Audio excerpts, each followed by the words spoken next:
Channel 8 Debate, the show that puts Nottinghamshire views centre stage. Now we'll take a look at the week's news with the help of four fine upstanding members of the county. Say hello to Simon Gray. He is Chief Executive of Nottingham Means Business, and from Bunny. Anne Priest is the recently retired Pro-Vice-Chancellor of Nottingham Trent University, lives in the Park. Ian Baxter's here. He's the Chairman of Baxter Freight and lives in Langer. And hello to Christine Bacon from Mansfield. She's a celebrity mum and Chair of Governors at a primary school in Mansfield. Now I want to start with your thoughts on who is to blame for children being overweight. I'm asking because this week we're hearing a campaign to get junk food adverts banned from the TV before 9 o'clock. It's being backed up by local medics here in Notts. And we learn that reportedly 38% of children leaving Nottingham City primary schools are either overweight or are obese. That's 2 in 5 kids at 11 are just weighing in too heavy on the scales. Who's to blame? Is it TV adverts? Let's start with that one, because they want them to be banned before 9. I don't think it is TV adverts. I mean, when I was at school, we were encouraged to play sport, and we played sport pretty much every day. And I think I don't know how much sport is played in school these days, but if we encourage our young people, our children, to play sport from an early age, well, the obesity thing fades away because they get encouraged to live healthy, eat healthy, exercise, and get away from the computer games and But is get it fair active. to say that every overweight child never does any exercise? Or doesn't enough? I think possibly that there's more emphasis now on academic achievement, and maybe we need to dial back and say, well, let's encourage people to... I had to play rugby, in the freezing cold in this kind of weather today, a couple of times a week. Yeah. What about that? I remember playing hockey with like corned beef legs, Yeah. purple and red. It was trying to get dressed freezing. afterwards in your But hands I'm are sure so that there cold. are schools that still do But that. it's not as simple as that, is it? It's about the food they're eating. It's about genetics. It's about bodies being stronger and, post-war food, building better children, if you like, in terms of their health and so on. And now we're giving them loads of sugar. We don't know what's in their ready meals. We don't know what's in the food they're eating when they're out and about. So I think it's a lot of things. It is about exercise, but it's about the food that they're eating and the hidden stuff. Because it's astonishing, the sugar that's in food that's made into processed food. I used to give my children, when they went to school with a packed lunch, I'd do them cheese sandwiches, a packet of crisps and a chocolate bar. I mean, now it'd be confiscated at school. They're not You'd have a lesser home shop. Yeah. Yeah. What would you get to You'd be the one feeding them chips through the railings, wouldn't you, if that was banned? Yeah, but I don't get it, because I sort of think I didn't think about it then, and they're all slim. And, I think maybe the walking thing is a problem, because I used to walk quite a lot to school, and every child now is driven to school and picked up, aren't they? Not every child, I have to say. Go on. Well, they got on their bus. Yeah. Right. But I take your point. It is certainly true, isn't it, that everybody's got cars. A lot of families have got 2 cars. I say everybody. If you've got a car, you're likely to drive your kids to school in it. But I was thinking about your point, just, myself earlier, thinking, hang on, when I was 11 leaving school, we had crisps, we had fizzy drinks to drink, we had chip shops. We might not have had the same amount of junk food outlets, but you certainly could get it if you wanted to. We had a sweet shop opposite our school, and yet we were all skinny. I don't get it. Actually do my kids, the McDonald's and burgers and things. I used to sort of, make burgers at home, do a cheeseburger, do a few chips. I would do that. When fetching them come home from school and they're going out to another activity, do a quick meal like that. Is it the quantity of it? Yes. You wouldn't have a deep fat fry now, would you? But is it quantity? The point is, there is something about quantity. Plates are much bigger. The expectation is that bigger is better. There's no such thing as portion control. The food that you're eating, if a busy mother buys a ready meal, you've no idea what's inside it. The things that are pumped into food to preserve them, to and they're not make all them that look filling, better. are they? They've got lots of fat, salt and sugar, and they're not actually very satisfying. No, Actually, no, McDonald's, absolutely. You end up eating more. They're not very filling, are they? A lot of McDonald's burgers. So Go on, Ian. question yes, was, back to whose fault to is blame? it? Yeah. And I think it has to start with parents. You know, we can't just blame the state or Coca-Cola or something like that. At the end of the day, we need parents to take responsibility for their children, and actually if they bring them up with a balanced diet, if they encourage them to exercise a reasonable amount, then they will not be overweight. That is the fact of the matter. It's not a fault of parents only. You might say it's a parent's responsibility, but there are a lot of parents who actually grew up on ready meals before they were filled full of sugar and so on and so forth. So, you know, over the past 20, 30 years, food has changed and the ways of eating have changed. And actually that's an education issue. And taking people to the point where they're prepared to make meals, you know, rather than buy meals, is going to be an education issue, isn't it? Christine, you wanted to say? Yeah, no, I think, is it slightly exaggerated? I sort of get a little bit fed up of constantly hearing about these obese kids. I really do. I don't know. I mean, at my school, I don't think there's 38% overweight. But I worry about these kids being told they're overweight. It's absolutely awful. This is another for issue them. in that some parents, when your child is weighed and measured and deemed to fall short in terms of being Send too a fat, letter home. a letter goes home. And there are some mums and dads that are coming out and saying, you know, my child isn't fat. What's Perhaps your definition? are they measuring it correctly? However, I do think though, Christine, when you look at kids, I went into a school the other day, and I'd say half of them would have been in my day kind of singled out as being the tubby ones. There was I think perhaps there in my are. day there was one or two. Yeah. I went to a boarding school and I went with a top box packed to the rafters full of chocolate and crisps. Yeah. I missed half of the meals because I didn't like the school food, and I ate that. Yeah. But because I was doing sport 3 or 4 Right. times a week and still do sport, you know, that was the solution. I think that is absolutely the solution. There is something about exercise and being able to walk and expecting to actually take yourself to places, go out to play and so on and so forth. There is something about being, moving, taking exercise, having a certain amount of freedom to move about. I think that's more the point we should be pushing is the exercise and not constantly. This business of not advertising. Yeah. So that's not the answer you're saying. But just one more thing back to what Anne was saying about, yes, it might be a parent's responsibility, but sometimes your hands are slightly, one hand might be behind your back in your efforts to educate your kids. When, for instance, you go to the cinema, and I look now at the portions of popcorn you can buy and the size of the drinks, the small is kind of this Huge. big. Absolutely. Whereas years ago, I went to the States and I kept saying, Mum, look how big those dinners are. And now we've caught it's like up. 2 pints, isn't and it? it's so we have Crazy. normalised excess, haven't we? Yeah. And is that entirely a parent's that's fault? right. They're there trying to do it with one hand behind their back. I used to pull up at the sweet shop on the way home every Friday. I was fetching them home from school. It was a Friday treat to buy them some sweets. I mean, is that absolutely shocking then? So I'm not sure we've decided who exactly is to blame. We certainly know who has to take a bit more responsibility, perhaps some parents. And on that note, I want to move on and ask what you think about parenting classes. If you were offered, perhaps as a younger parent, a free class where you can learn parenting skills by the government, would you go? David Cameron thinks this is one of the solutions to helping us raise our kids better. Oh, good we need Lord. to learn more discipline skills with them, and we need to behave better around them. In fairness, the Prime Minister left his child in a pub, didn't he? so He it's is not the a great first- starting point, He's but the first still. to admit he doesn't know it all, and that's He why needs to he go to the thinks class. these classes are a good idea. Well, you probably go to the class if they're available. Having said that, I find it absolutely ridiculous that that it even comes up. It's just like this nanny state, teach people how to be parents. It's just, at the end of the day, for most of us, it's a fairly natural thing. But I think it's like the drinking thing. The other day we were told, you can't drink at all. And I just think the whole It's nanny state, It isn't is it? nanny But just state. now, we're talking about, it's all about education. Well, how are they going to get education? Who's going to deliver that? Who's going to deliver that? That's the point, because it will Where's differ the between money the quality coming of the educator.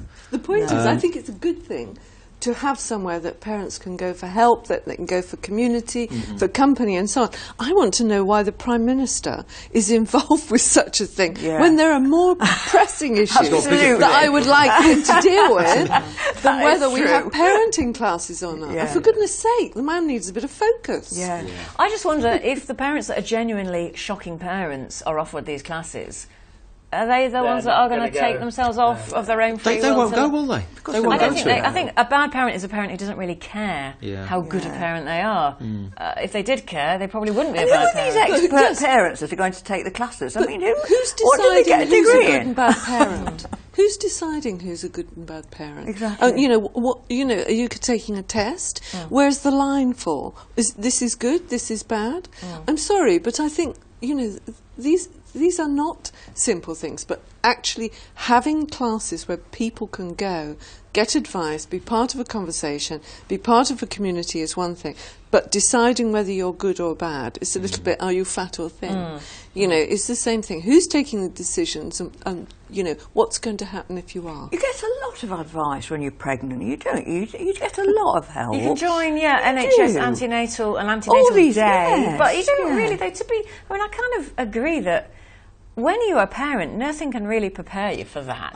Absolutely. And I've often found myself on the internet, looking for answers on things like, how to deal with a child that keeps saying no to your face and they're only 2. How do you deal with it? Is this normal? Teach them another word. A lot of it's common sense. It's common sense. It really is. I think parenting is, in a way, the most difficult job, though. I think and I think there is a place for parenting classes, whether they're compulsory and everyone goes to them is a different thing. And it does, for me, depend on the quality of them. Indeed. Are they worth going to? And who's going to deliver them? We'll come back after the break and talk whether we need a red light district for Nottinghamshire.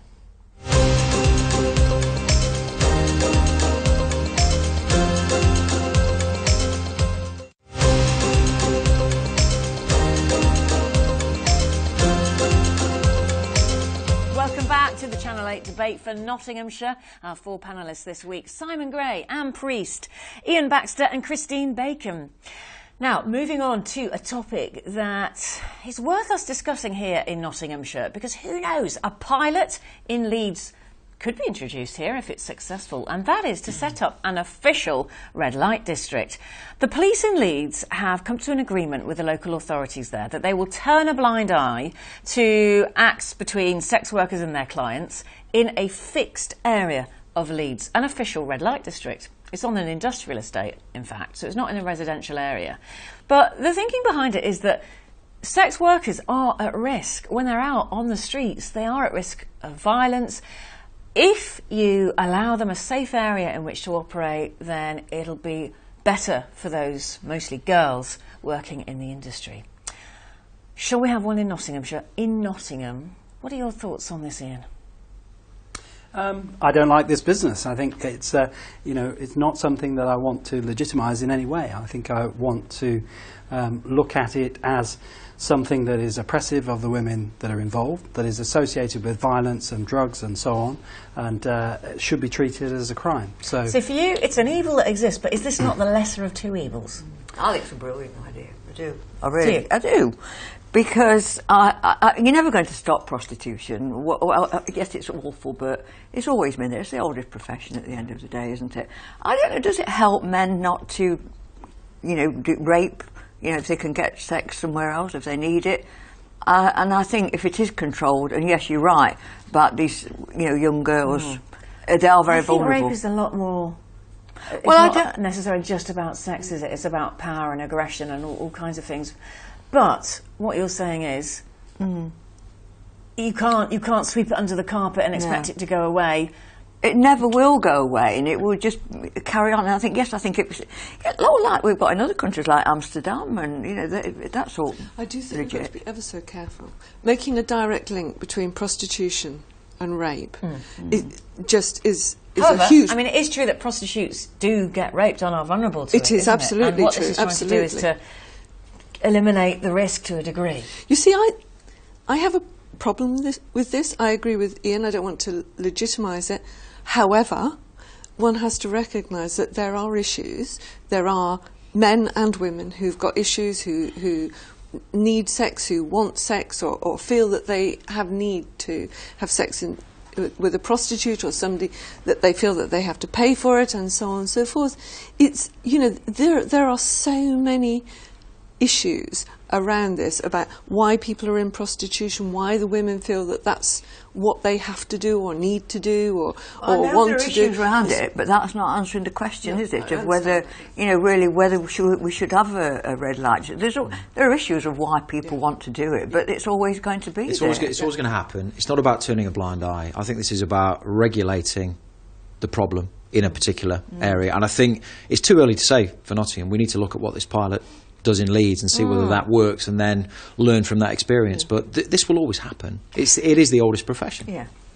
Yes, and I think what this is about, I mean, when you look at the reasons for why certain things are illegal, soliciting sex is illegal, not the act of exchanging money for sex, that isn't illegal, but I guess the reason that soliciting for sex is illegal is that it is an incredibly antisocial thing if it's done on the streets for residents. It does put girls on street corners, and then they are vulnerable to attack and so on. And so creating an area like that, I guess, eliminates that antisocial impact on residents. That's taken care of. Unless you happen to live in that area.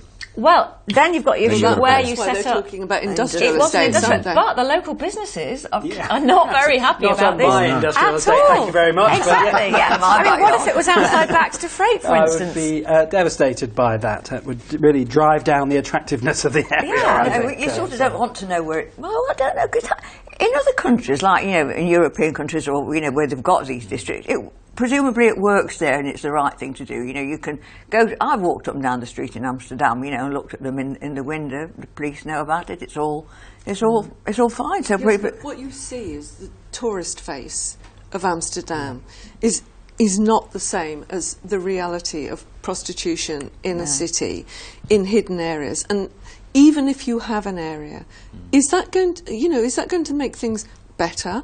I mean, is that going to work in that sense? Make the women I have to safer. say, I've got a lot of sympathy with it. Let's see what happens in Leeds, and let's see what the effect of that are. The women who are in prostitution, are they going to want to work in those areas?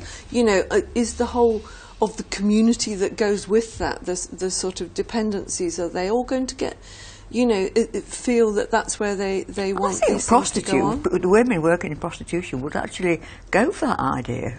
I think they really would.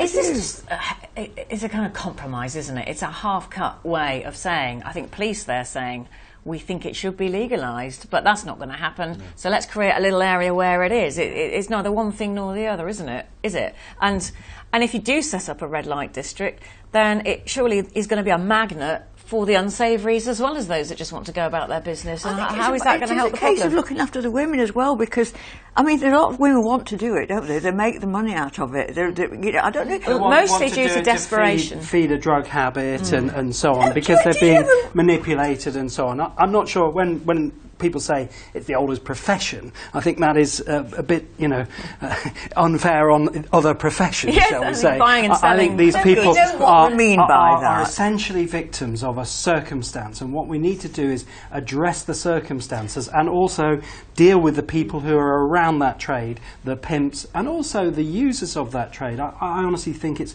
not a legitimate business and should be driven out. There are a lot of women that do it. I don't know if you ever read the book Call Me Elizabeth. It's a true story, and she went to prostitution so she could send her 4 children to private school.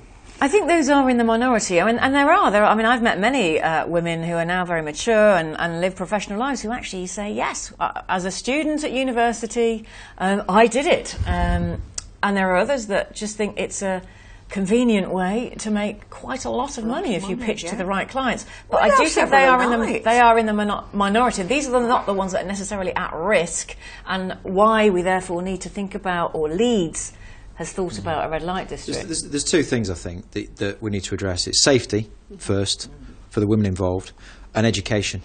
To pick up on Ian's point, educate the people that are using the prostitutes, educate the prostitutes that there's another way in life, and if you contain it in a geographical area, potentially you've got an opportunity to do that, providing everyone's in that area, and we're not guaranteed that It's that will happen. also associated with human trafficking as well. So, that's another aspect. Some girls are groomed and forced into it, aren't they, through being I don't know how you fed educate drugs. the people using it. How do you do that? The men aren't going to admit to doing it, are they?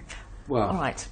So, Maybe not. at the moment, we'll keep our eyes on what happens in Leeds, says Anne. Mixed views from our panel this week on the Channel 8 debate. We'll move on and talk about another hot potato, and that is how we use animals to our own advantage, medically speaking. Would you be happy to see animals used as a host environment within which to grow human organs? I'm asking because in the United States they've made a breakthrough there, and scientists have a license now to experiment with growing cells that have been implanted into animal embryos.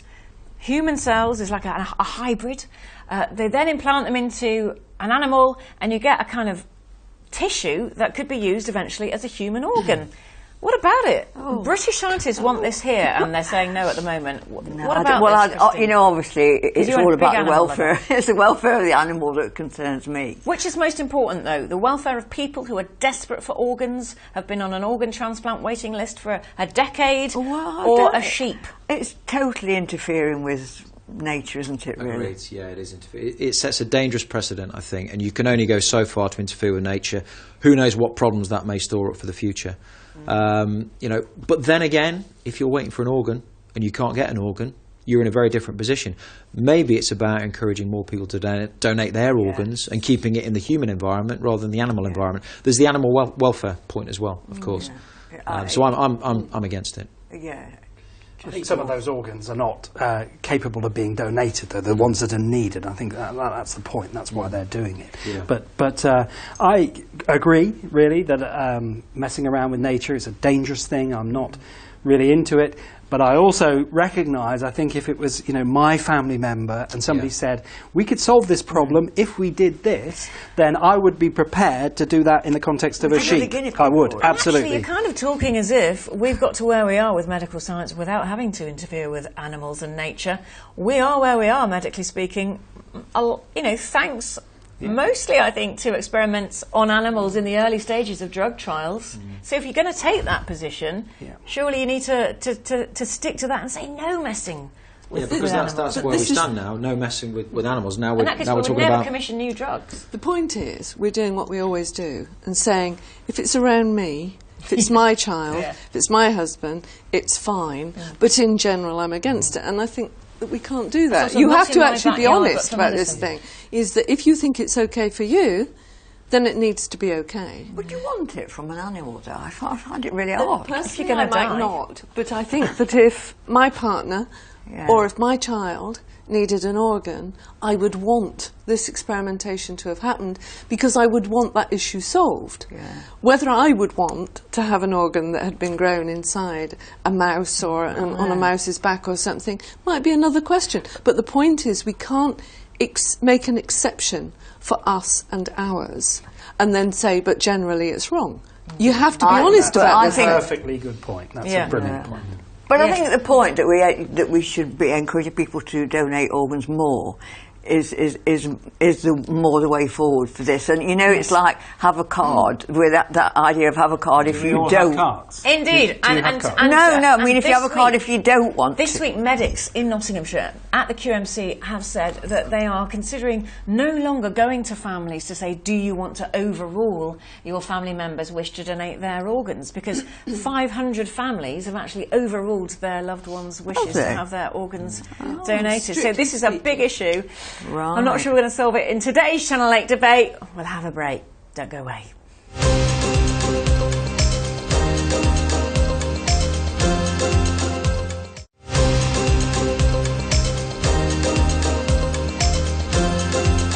Hello, welcome back to the Channel 8 debate. I'm Frances Finn, joined by Simon, Anne, Ian and Christine. We're having a good old debate this week, putting the world and Nottinghamshire to rights. Can we manage it for junior doctors? Is all this business about a 7-day NHS worth the fight? As you'll know, doctors went on strike on Tuesday and there are 2 more strikes planned. The third one could involve, or will involve, doctors that work in emergency care as well, because until now that hasn't happened. They are vehemently opposed to the government's imposition of new contracts. It's done by Jeremy Hunt to create a 7-day NHS, and you'll have heard that that means that there is the same medical provision and cover on a Saturday and Sunday as there would be Monday to Friday. Is this been a little bit over-egged in the sense that we've not had that for decades? Mm-hmm. Is it worth all this upset and all the extra strain doctors say they'll be put under to achieve it? What are your thoughts, Simon?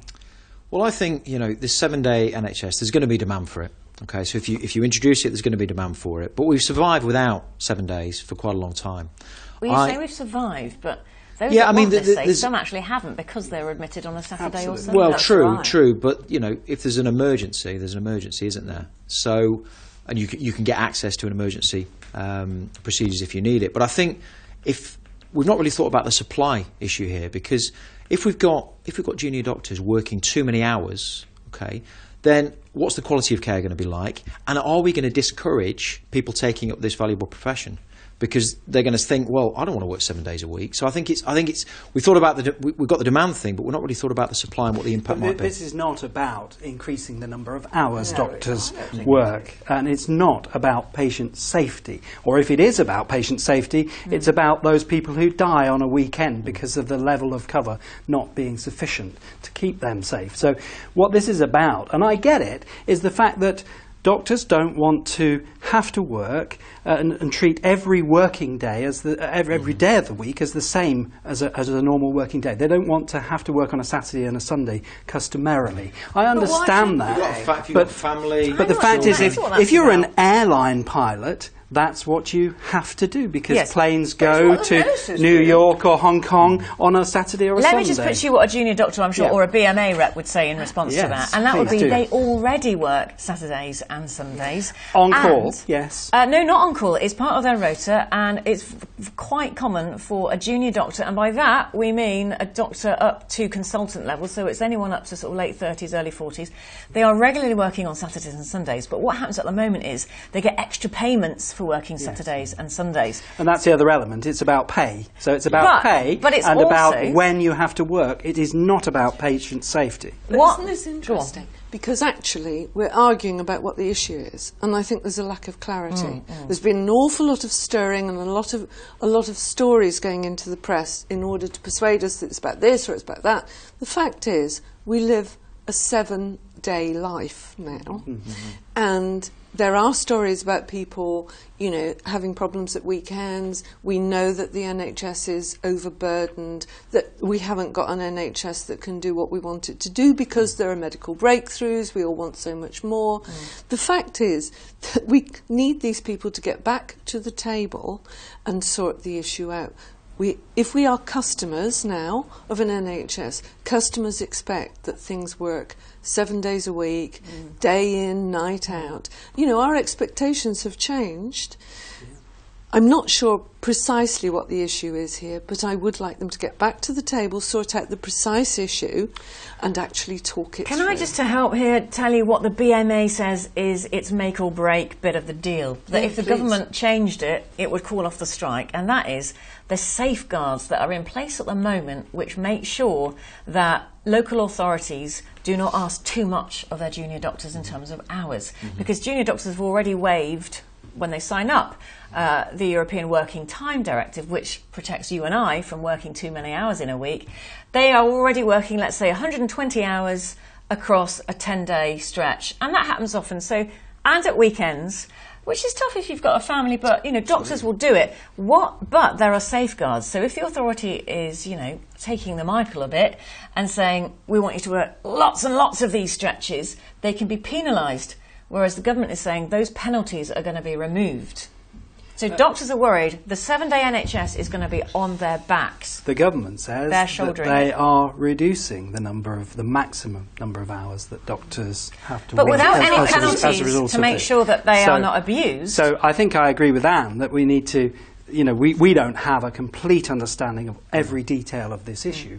Personally, I'm in favour of a 7-day NHS because I think it will enable us to process more patients, to get more treatments through the system. We desperately need to do that, this is a question, of efficiency. Money? Is it not about funding? I think you've got to compensate people for working weekends, absolutely. And I think, to come back to your point, if the issue is that the junior doctors are worried about hours, or that those hours may not be capped, then that's a fairly simple issue to address, isn't it? But what? It's not necessarily about the NHS get more money for working Saturday and Sunday. The rest of the hospital are working all the time, aren't they? Yes, but they would say that's not what they're fighting over. They're fighting over the fact that they fear they're going to be even more tired than they already are. But it's not. They shouldn't be working extra hours. I think the 7-day. They believe they will be, because that's the point. 7 days is say. Let's imagine we have a 5-day NHS, which actually we don't, because as we've heard, doctors do already work Saturdays and Sundays. If we're going to add another 2 days into the mix, you need to add more funding, don't you? You need to add more staff. But there's already a recruitment crisis within the NHS. So at the moment, I suppose the doctors think, well, that the more staff is us, but we're going to have to be There are too many more. confusing messages around this issue, and it's a complicated issue. I think we need to get to the crux of the problem. And if that is the problem, it's not about Saturday and Sunday from what you've said. It's about this fear. I'm just saying what the BMA would say. Yeah, so it's about this fear of working too many hours. And that's presumably an easy problem to resolve. You just give assurances in some way, shape or form. I think it's amazing it's not almost a 7-day week before now. I mean, I know actually patients that can't be discharged because it's a weekend. You know, I've seen that happen, which I find that really And that's odd. more because the consultants aren't there, isn't it? Yes, Not the junior doctors. yes. But the point is, you know, it's another one of those questions that if you were going to start something, you wouldn't start from here, would you? Because actually, we've got many more expectations. There are many more people going in to have interventions because we want to live a longer life. You know, we're not all preventing ourselves from getting ill. We're not eating better. We're not having more exercise, etc., etc. So actually, this is a poor place to start. But it seems to me that we need to clarify the issue. Yeah, it's too complicated. There's so much going on here, and it's not clear because there's too many Here's vested another one interests. just to fudge things. It was reported the other day that the government, when it's compiled the data on weekend admissions, you know, there's a statistic that I think you're 15% more likely to die if you're admitted at the weekend. I think one of those surveys, they considered Fridays and Mondays as a weekend day. Right, okay. For hospital admission. So now, the goalposts even aren't in the same place when we're trying to look at the data. So doctors refute that you are more likely to die. Regardless of that, I think the 7-day NHS is a brilliant idea. It's definitely the way to go. But it is a big change, and we will need resources, and we will need to negotiate a solution Are with you willing to doctors. pay more tax for it? Ultimately, I think we will have to put more money, we'll have to put more taxes into our healthcare system if we want it to meet all our needs of a growing population, an ageing population, and all the remedies that are there that are more expensive than they used to be. You say why there, Christine? What do you mean? Why? Why would we need to invest more money in it? Yeah, why? Well, why? Because why are you saying it's going to cost more? Because, as we keep saying, it's not about extra hours. It's just longer.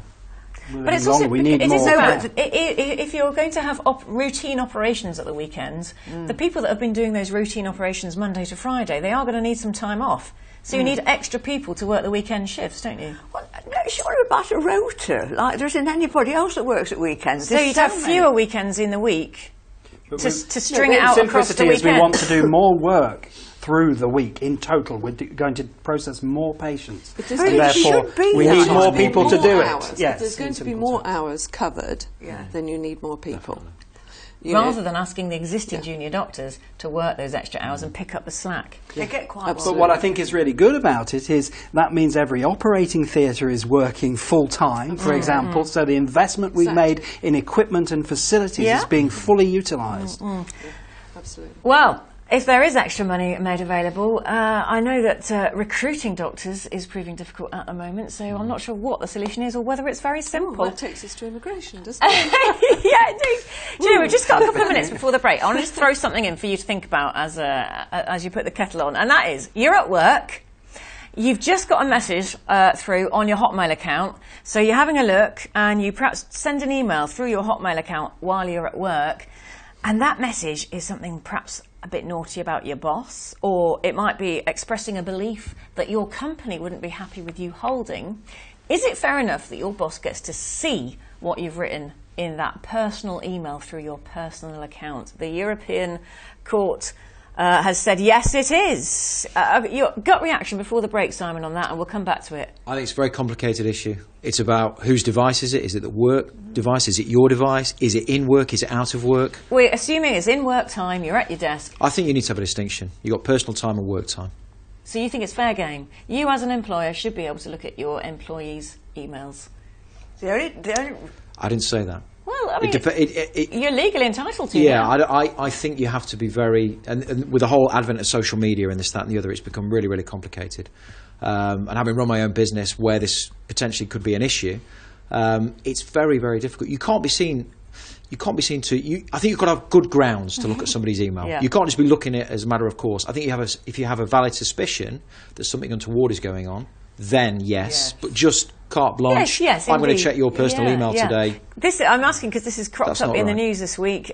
Someone has complained that this was done to them as an employee, and a court ruled in the employer's favour. So we'll just touch on this again after the break. I'm also going to ask your views on whether England should have its own national anthem.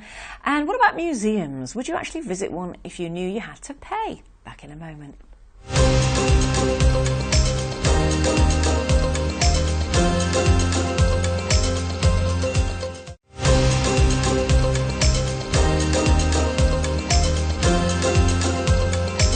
Hello, welcome to the final part of this week's Channel 8 debate. The time has flown by, thanks to Simon, Anne, Ian and Christine. We've just been talking about a case that was up in the European Court of Human Rights. It found in case of an employer because the boss of this fella, in Romania in fact, wanted to prove that the employee was sending personal messages during work time. So it accessed this fella's personal Yahoo Messenger account, which he was using on his work computer. So really, I think this is about how happy you are to abide by company rules, perhaps, that say absolutely no personal use, no personal messages, no internet shopping, no messaging on work time. And fair enough that a boss looks at your personal stuff. If you've got a policy that's communicated to your employees before they join the company, and they adhere to that policy, or they agree to that policy, then it's a clear rule. I think the problem you have is if that rule's vague. So I think if that was the company's policy, this guy broke the policy. Well, they perhaps didn't need to trawl through all of his messages. They just needed to prove that he'd been on his personal Yahoo Messenger account. Do you think this is a little draconian? Is this a sort of place you don't want to work in if you were to be... No, because at the other end of the spectrum, you've got somebody who is eroding their work time and their focus on their work on personal issues. So, what are you paying for here? If you're paying for someone's time and they're not actually spending the time on what you're asking them to do, and you've made it clear that there is, an agreement, a contract between you as the employee and the employer. Yes. If that's clear. Although, I've got my tongue in my cheek here, fellas, but, we women are able to do so much at once. And if I just get a little message that pops through from my hubby saying, shall I get some bread on the way home? And I say, yes. That's such a big deal. I think if you're a good employee, if you're a good worker, if your boss likes you, they will not check it. I think it's when you've started to annoy your boss in some way. Then they're out to get you, and they're looking for ways you're tripping up. Well, it's success, though, isn't it? Because actually, despite what I said just now, I agree with you, but the fact is we're not talking about the odd little message. No, perhaps. And actually, it's about reasonableness, and we need to have some clarity about what is reasonable. Reasonable I use of employ personal. a lot of young people in my business, and I think if we said to them, no internet access between 9 and 5, I mean, that's like chopping their arms and legs off. Yeah. I mean, leave your mobile phones at the door, folks. Employment is about give and take. It is about contribution. It's about effort, but it's also about flexibility. Yes. This rule is far too draconian. Yeah, if I was that fellow, if I worked in a company like that where they said, you must not use any of this equipment or use any of your time on any personal messages, I would then say, well, in that case, when I get home, do not expect me to read any of your emails to me. It's a really good Do point. not It's a expect really me good to point. look at a Twitter account for work. Sorry, but is that what has been said here, or is it about excess? Because there is this point about being reasonable use, but actually getting your job done as well. Yeah. And I think The point that was Christine's- said was that policy was about a ban on internet access, Right, and if okay. that is the policy, I'm saying that's too draconian and I would agree not with not that. fair. I would agree with that. You see, years All right. ago, though, we didn't have that We facility. didn't, we didn't. You know, we worked on typewriters. And We didn't even have phones on our... not, you know, you'd have to ask the boss to use their phone Now if we you know wanted to why make we've a got call. productivity problems in this country. Yeah, but we're working Bring longer back the hours. typewriter. Exactly. Yeah, all right. I just want to move us on a moment and talk about a warning being sounded by the Museums Association, which says there are so many places in Britain that have free entry, but not for much longer if these budget cuts are to continue, and therefore they're going to have to start charging to maintain the properties. I just think, how are you feeling about that in Nottinghamshire? There are a few free access places like Willerton Hall. That's a good one, love it.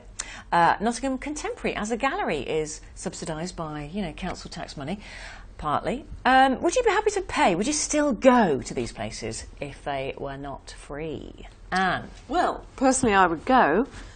My own position is that they should be free. The majority of access to museums and galleries should be free.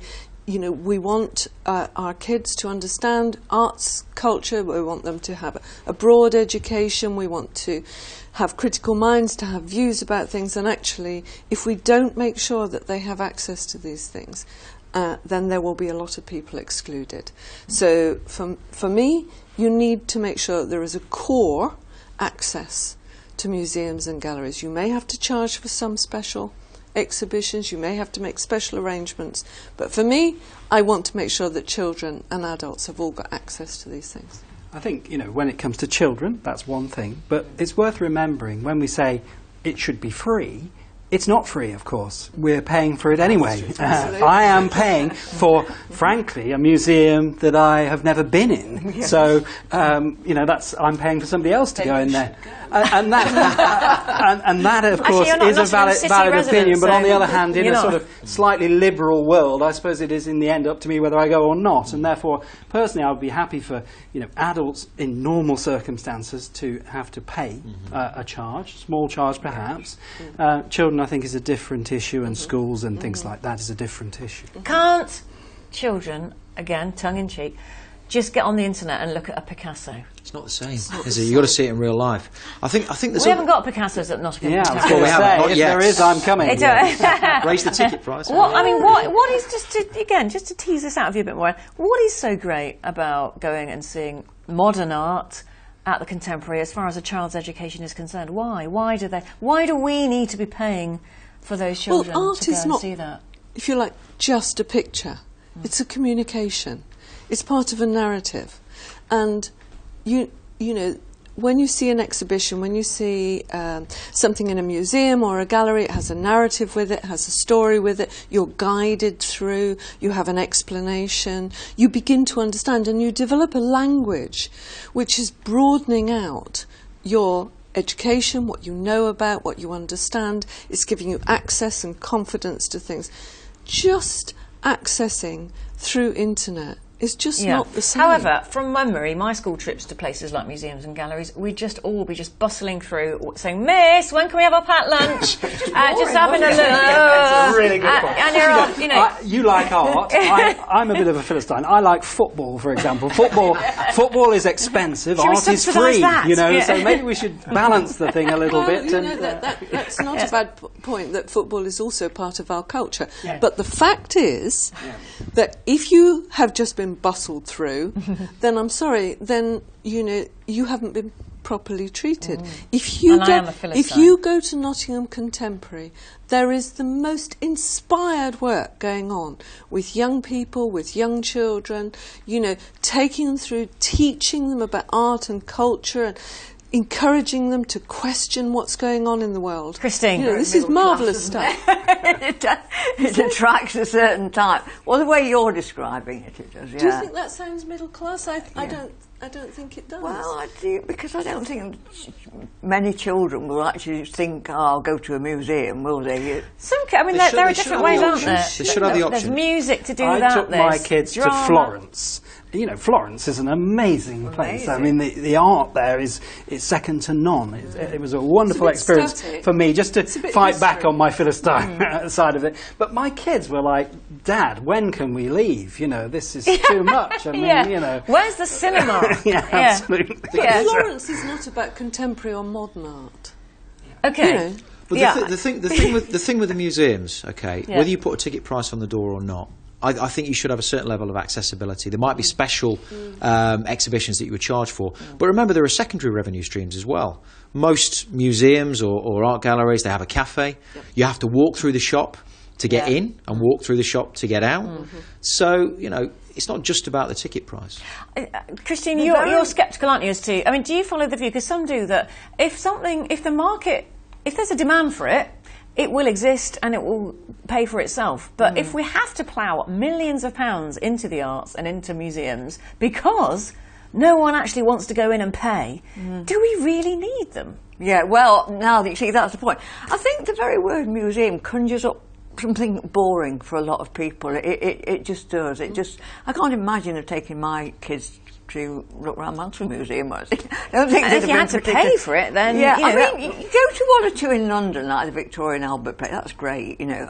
Wollerton Hall is brilliant, though. Yeah, what's not to like about Wollerton Hall? And that is free apart from your car parking. We might need to have a discussion about what we want from our museums, because if I say science museum, that doesn't conjure up the same picture. It's very good, yes. Exactly. It's London, isn't it? You know, we've But got. talking of London, though, if we're allowing free admission to overseas visitors, Absolutely. I think that really is crazy. You know, they're perfectly happy, and in many countries, most countries, it would be normal to pay. So giving those fabulous museums for free when we're picking up the bill and we're not even going there half the time, I think is crackers. But Simon's point is a very strong one, which is about making sure there's a level of access. And for example, you could say that, you know, if it is that there is a city council that is putting money in to subsidise that free access, then tourists, people from elsewhere, might need to pay. You know, so I think there's a way to look at this. And you do see that in other countries. I mentioned Italy. I think that is the scheme in Italy. And if we didn't have, you know, take art, take museums, take it all away, surely we'd be the poorer. Absolutely. Oh, we need all of that. That's true. But if we do take them You away, and I agree with that. someone's got to pay. Someone's got to pay to keep them there. You're right. Yeah, but no, don't, you know, let's not have a go at you. But it's just we want it every way, don't we? We don't want to pay to go in, but we don't want to lose them. The halfway house is Yeah. you charge for some exhibitions.